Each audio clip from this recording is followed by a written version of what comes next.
Bapak Ibu, saya menjumpai Bapak Ibu melalui kebenaran firman Tuhan pada Sabtu 24 Juli 2020. Namun sebelum kita merenungkan firman Tuhan, kita berdoa. Ya Allah, kami bersyukur karena kami beroleh waktu yang sangat berharga sehingga kami boleh mendengarkan kebenaran firman-Mu. Urapi kami dengan kuasa Roh Kudus-Mu, dan biarlah firman-Mu menjadi suluh dan pelita bagi kami umat-Mu. Doa ini kami alaskan di dalam nama Tuhan Yesus Kristus yang adalah Tuhan dan Juru Selamat kami. Amin. Bapak Ibu, kebenaran firman Tuhan hari ini sesuai Almanak Nas Gereja Kalimantan Evangelis ada dalam kitab Kejadian pasal 29 ayat 31 sampai dengan pasal 30 sampai ayat 24, dan saya tidak akan membacakan semua ayat itu. Saya akan membacakan dari pasal 29 di ayat 31, kemudian saya lanjutkan ke pasal 30 ayat 1 sampai 2 yang demikian bunyi firman Tuhan. Anak-anak Yakub, ketika Tuhan melihat bahwa Lea tidak dicintai, dibukanyalah kandungannya, tetapi Rahel mandul.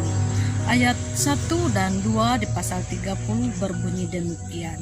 Ketika dilihat Rahel bahwa ia tidak melahirkan anak bagi Yakub, cemburulah ia kepada kakaknya itu, lalu berkata kepada Yakub, "Berikanlah kepadaku anak, kalau tidak aku akan mati." Maka bangkitlah amarah Yakub terhadap Rahel, dan ia berkata, "Akukah pengganti Allah yang telah menghalangi engkau mengandung?" Demikian firman Tuhan, dan ayat-ayat yang lainnya Bapak Ibu silahkan bisa membacanya sendiri. Amin untuk kebenaran firman Tuhan. Jemaat yang diberkati oleh Tuhan dan yang dikasihinya, tentu dalam kehidupan manusia itu mengalami berbagai fase kehidupan, dari lahir, bayi, tumbuh menjadi anak-anak, remaja, dewasa, dan pada akhirnya akan berkeluarga dan menikah. Nah, demikian yang kita dapat temui di dalam cerita Kejadian 29 ini, khususnya nas kita hari ini. Inilah fase kehidupan Yakub yang kita melihat dari sejak Yakub lari dari rumah dan pergi ke tempat pamannya Laban. Di sana Yakub mengabdi, bekerja bersama pamannya Laban, dan pada akhirnya ia jatuh hati atau jatuh cinta kepada anak pamannya yang bernama Rahel, adik dari Lea itu sendiri. Namun Laban meminta kepada Yakub, ketika ia ingin mempersuntingkan Rahel, ia harus bekerja dengan Laban selama 7 tahun pamannya itu. Dan Yakub setia melakukan pekerjaan itu dengan baik. Singkat cerita, pada akhirnya yang dipersuntingkan oleh Yakub bukannya Rahel, namun ternyata Lea, kakak dari Rahel itu sendiri. Hal itu terjadi karena memang menurut adat kebiasaan orang Yahudi waktu itu tidak bisa, ya, adik melangkahi kakak, maka dipersuntinglah Lea. Dan sejak itu Yakub sebenarnya hanya setengah hati mencintai Lea, dan pamannya Laban berjanji akan memberikan Rahel ketika Yakub kembali mengabdi selama 7 tahun lagi bersama pamannya Laban. Dan itu dilakukan oleh Yakub demi cintanya, demi jantung hatinya, seperti itu. Dan akhirnya 14 tahun. Yakub bekerja di tempat pamannya Laban sekaligus mertuanya pada waktu itu. Dan pada tahun yang ke-14 itu maka menikahlah ia dengan Rahel yang dicintainya. Namun dalam perjalanan waktu maka pernikahan ini menjadi pernikahan yang poligami.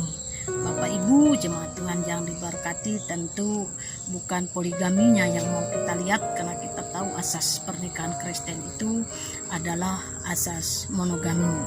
Satu laki-laki untuk satu perempuan atau satu suami untuk satu istri, seperti itu. Yang mau kita soroti dari pernikahan ini sosok dari dua perempuan, Lea dan Rahel, dan juga Yakub. Nah, oleh karena itu jika dikatakan di dalam ayat 31 dalam pasal 29 tadi, di sana dibukakanlah oleh Allah kandungan Rahel, Lea, sehingga ia mengandung.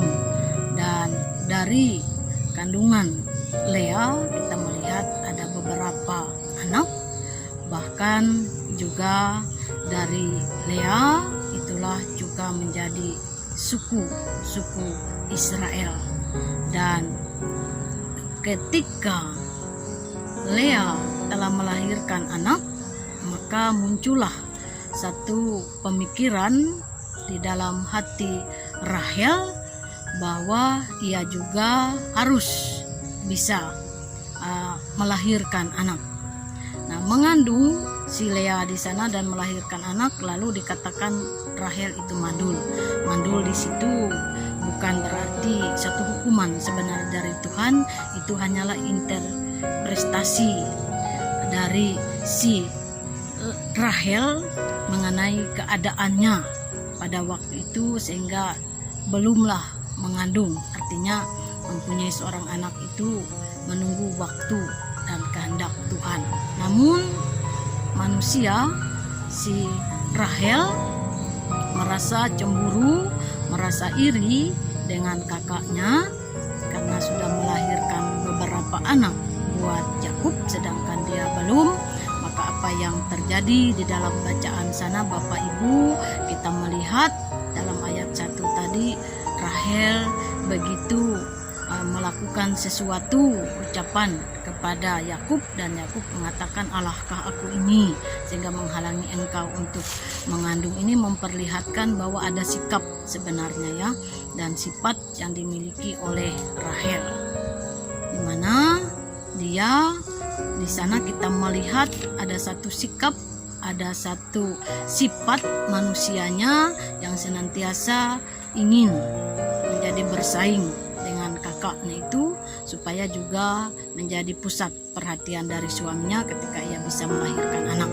Tetapi persoalannya itulah keinginan si Rahel, tetapi Allah belum memberikan. Dan pada akhirnya kita tahu dari Rahel itu lahirlah Yusuf dan juga Benyamin, anak terakhir itu di pasal 35 dalam kitab Kejadian ini.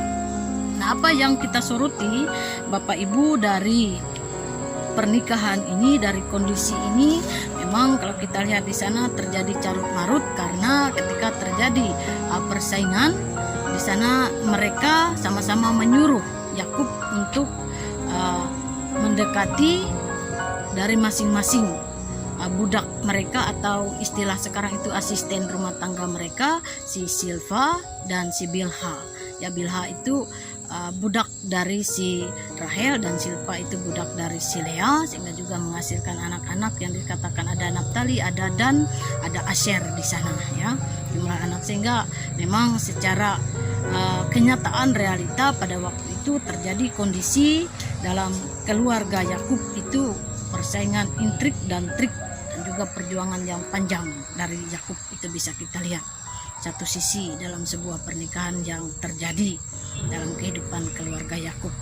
Kemudian kita juga bisa melihat ketika diawali dari dusta pamannya Laban tadi, dan juga sehingga terjadi poligami, maka pernikahan itu menjadi pernikahan yang juga terjadi tidak serta-merta ketika Yakub membahagiakan Rahel, tidak serta-merta ia bisa membahagiakan Lea, dan sebaliknya. Itu itu yang kita mau lihat di dalam pernikahan yang poligami itu. Dan tentu sekali lagi saya katakan bukan poligaminya yang mau kita tiru, tetapi akibat ya sesuatu terjadi ketika hal itu yang dilakukan dalam kehidupan pernikahan terjadi poligami.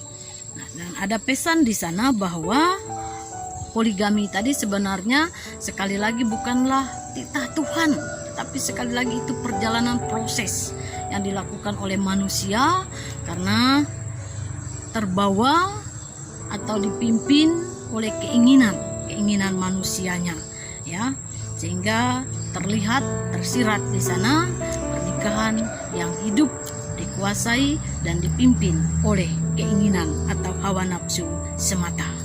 Nah, berikut kita akan melihat ketika hal itu terjadi, maka inilah disebabkan karena dimulai, saya katakan tadi, dari suatu dusta di antara Laban dengan Yakub pada waktu itu, ya, sehingga praktek poligami itu sebenarnya tidak ubahnya, ya, seperti hidup dari budak seks atau budak dosa itu sendiri.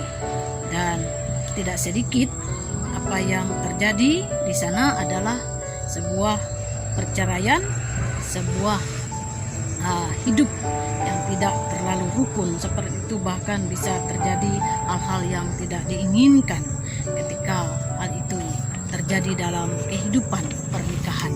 Nah, oleh karena itu saudara Bapak Ibu yang kekasih di dalam Tuhan kita Yesus Kristus, melewati gambaran pernikahan yang poligami itu juga mau menggambarkan bagaimana apabila terjadi dalam kehidupan umat Tuhan, artinya mendua dengan Tuhan, ya. Orang yang mendua dengan Tuhan itu tidak bisa terjadi bersamaan, ya. Karena itu Yesus katakan manusia itu atau hamba itu tidak bisa mengabdi kepada dua Tuhan sekaligus. Nah, inilah gambaran yang mau kita lihat, sehingga dari kebenaran firman Tuhan Bapak Ibu, saya ingin mengajak kita juga belajar terjadi dalam kehidupan pasangan, dalam kehidupan pernikahan, dalam kehidupan keluarga itu janganlah ada dusta di antara kita, ya. Janganlah diawali dengan kebohongan seperti itu. Tetapi hidup pasangan suami istri, hidup dalam pernikahan itu harus selalu ada keterbukaan, kejujuran di dalamnya dan kesetiaan, ya.